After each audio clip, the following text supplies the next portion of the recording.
Then the Achaemenids were brought low by Alexander the Great and his conquest of Iran.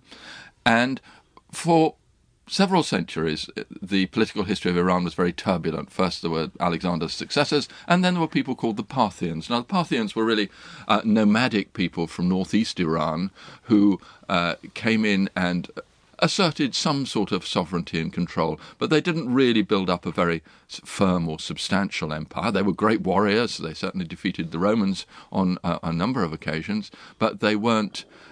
They didn't create, perhaps, a lasting and stable state.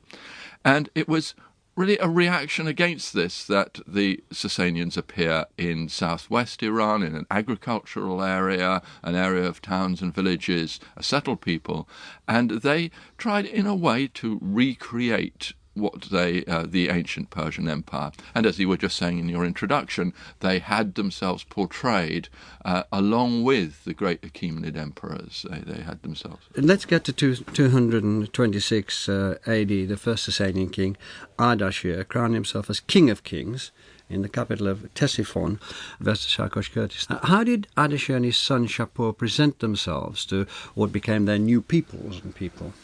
They presented themselves right from the beginning as the mighty King of Kings. And also what is very important, if you look at their rock reliefs, and there are quite a number of them in the area around Persepolis, and also on their coins, they presented themselves as the God-chosen leader. And that is interesting because on their reliefs, they often appear in the presence of the wise Lord or the Lord of Wisdom, that is God in the Zoroastrian sense, and they receive their ring of power, the symbol of kingship, from God.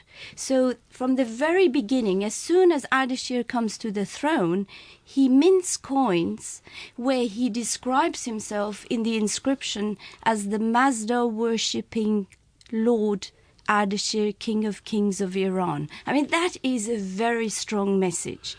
On their reliefs, he is either shown on horseback facing God, who is also shown on horseback, or he's standing in front of God and receiving his symbol of kingship from God. You mentioned the Zoroastrian faith. How important was that?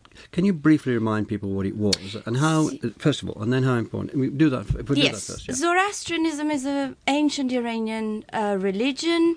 It's a monotheistic religion which believes in one God, and that is Ahura Mazda, the Lord of Wisdom. Now, Ahura Mazda is the creator of all goodness, of all creatures. And opposed to Ahura Mazda, within every person is evil. But evil is not as important as Ahura Mazda. It's not a dualistic religion, it's a monotheistic religion. And how important was this religion to the Sasanians? Very important. I mean, they were Zoroastrians, but what one has to bear in mind that Zoroastrianism under the first Sasanians did not become the state religion. I mean, you don't have a state religion in ancient Persia until the 4th century. But Ardashir worshipped Ahura Mazda, and he mentions that in all his inscriptions, and so does his son Shapur. James Howard Johnson, how did the Sasanian Empire fit into, let's call it, the global picture of the time or of that area? What other empires are around? Can you give our listeners a sort of map of the time? Basically, the Sasanian Empire was the continental power in the western half of Eurasia.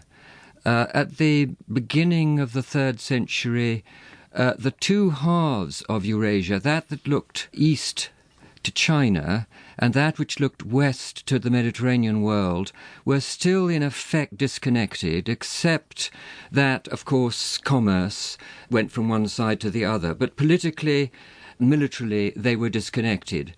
And, of course, the South Asian continent was also disconnected, save through trade routes.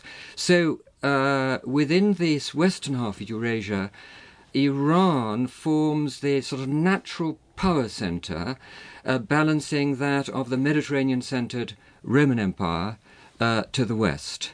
So the answer is that they are the second great power in Western Eurasia, drawing on the highlands of Iran basically for their military manpower, their religion, their sort of political